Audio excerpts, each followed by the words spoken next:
ಮಾಜಿ ಸಿಎಂ ಸಿದ್ದರಾಮಯ್ಯ ಮಣಿಪಾಲ್ ಆಸ್ಪತ್ರೆಗೆ ದಾಖಲಾಗಿದ್ದು ಶಸ್ತ್ರಚಿಕಿತ್ಸೆ ಹಿನ್ನೆಲೆಯಲ್ಲಿ ಅವರನ್ನ ಮಣಿಪಾಲ್ ಆಸ್ಪತ್ರೆಗೆ ದಾಖಲಿಸಲಾಗಿದೆ.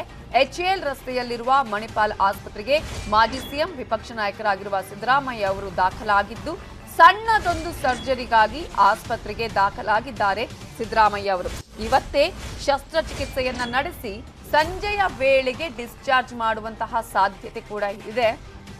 4 ದಿನಗಳ ಕಾಲ ವಿಶ್ರಾಂತಿಗೆ ವೈದ್ಯರು ಸೂಚಿಸಿದ್ದಾರೆ.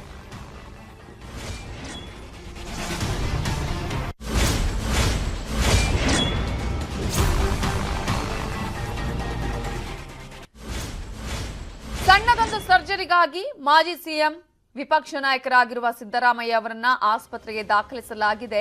ಎಚ್ಎಎಲ್ ರಸ್ತೆಯಲ್ಲಿರುವ ಮಣಿಪಾಲ್ ಆಸ್ಪತ್ರೆಗೆ ಅವರು ದಾಖಲಾಗಿದ್ದು ಈಗಾಗಲೇ ಒಂದು ಸಣ್ಣ ಶಸ್ತ್ರಚಿಕಿತ್ಸೆ ಇದೆ. ಈ ಹಿನ್ನೆಲೆಯಲ್ಲಿ ಇವತ್ತೇ ಶಸ್ತ್ರಚಿಕಿತ್ಸೆಯನ್ನ ಮಾಡಿ ಸಂಜೆಯ ವೇಳೆಗೆ ಡಿಸ್ಚಾರ್ಜ್ ಮಾಡುವಂತಹ ಸಾಧ್ಯತೆ ಇದೆ. ಏನು ಖರ್ಚು ಮಾಡದೆ ಅವ್ರ ಅಡುಗೆ ಮನೆಯಿಂದನೇ ಹೋಮ್ ಬೇಕರಿ ಬಿಸ್ನೆಸ್ ಶುರು ಮಾಡಿ ತಿಂಗಳಿಗೆ 40,000 ಸಂಪಾದನೆ ಮಾಡ್ತಾರೆ. ನೀವು ಮಾಡಬೇಕಾ?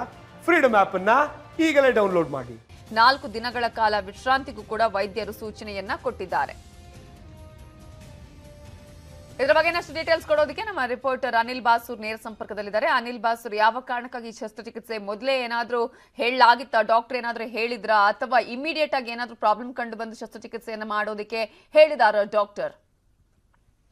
ನೈತಾ, ಇವತ್ತು ಸಿದ್ದರಾಮಯ್ಯ ಅವರು ಮಣಿಪಾಲ್ ಆಸ್ಪತ್ರೆಗೆ ದಾಖಲಾಗಿದ್ದಾರೆ ಅಂತ ಮಾಹಿತಿ ಬರ್ತಾ ಇದೆ. ಜೊತೆಗೆ ಏನಂತ ಹೇಳಿದ್ರೆ ಇದು ಇಮಿಡಿಯೇಟ್ ಆಗಿ ಆಗಿರುವಂತದ್ದಲ್ಲ, ರೂಟೀನ್ ಚೆಕ್ಅಪ್ ಹೋಗಿದ್ರು. ಅದ್ರ ಜೊತೆಗೆ ಏನಂತ ಹೇಳಿದ್ರೆ ದೊಡ್ಡ ಶಸ್ತ್ರಚಿಕಿತ್ಸೆ ಕೂಡ ಅಲ್ಲ. ಇವತ್ತು ಸಂಜೆ ವೇಳೆಗೆ ಸಿದ್ದರಾಮಯ್ಯ ಅವರು ಆಸ್ಪತ್ರೆಯಿಂದ ಬಿಡುಗಡೆ ಆಗ್ತಾರೆ ಎಂಬಂತ ಮಾಹಿತಿ ಕೂಡ ಬರ್ತಾ ಇದೆ. ಹೀಗಾಗಿ ಏನು ಅವ್ರಿಗಿದ್ದಂತ ಬೇರೆ ಬೇರೆ ಅಂದ್ರೆ ಈಗಾಗಲೇ ಏನು ಸ್ಟಂಟ್ ಎಂದು ಹೇಳಲಾಗ್ತಿತ್ತು, ಆದ್ರೆ ಅದು ಯಾವ್ದು ಕೂಡ ಅಲ್ಲ, ತೊಂದರೆ ಇಲ್ಲ.